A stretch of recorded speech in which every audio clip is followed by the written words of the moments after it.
You should have 2 chains left from the last step. These 2 chain stitches are called the chain to start. You cannot crochet into the last chain because your yarn is already coming out of it. So you will work into the first chain you made. Lower your hook toward the stitch. Control the working loop with your fingers so it does not slip off the hook. Guide your hook into the first chain. You should now see 2 loops on your hook. Yarn over. Bring your hook under the yarn so the yarn sits on top. Twist the tip of the hook to catch the yarn in the throat. Pull the hook down and out through the chain to pick up a loop. Move both loops down to the shaft. Pull the hook out so it does not cross over your work. If the loop looks too small, pull on the hook to make it larger. If the loop looks too big, pull the working yarn to tighten it. When the loops look right, guide the hook under the yarn. Twist the tip of the hook to secure the yarn in the throat. Pull your hook through both loops on the hook.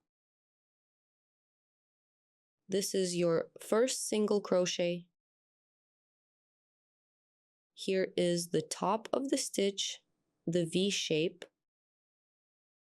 Here is the post, which has 2 legs, and here's your working loop on the shaft, which becomes the top of the next stitch. Right beneath that stitch, you can see a gap. This is the first chain stitch you worked into. You will put 5 more single crochets into this same stitch. Reinsert your hook into the same gap. Slide the hook down through the loop. Turn the hook toward the gap and guide it in.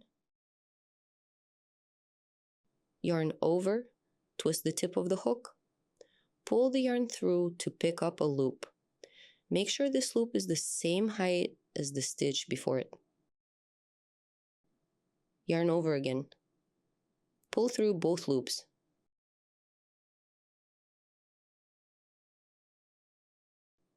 This is your second single crochet. Now you can see 2 stitches clearly. 2 legs belong to the first stitch. 2 legs belong to the second stitch. When you turn your work, you can see the V-shaped tops.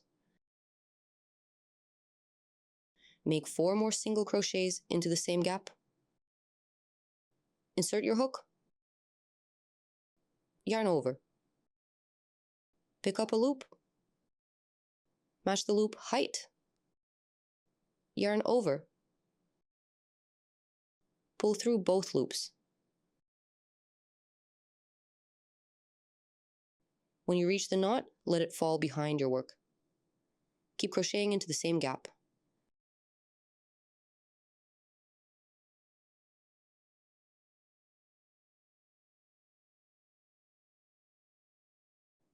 You now have 6 single crochets for round 1. Count the V-shapes to make sure.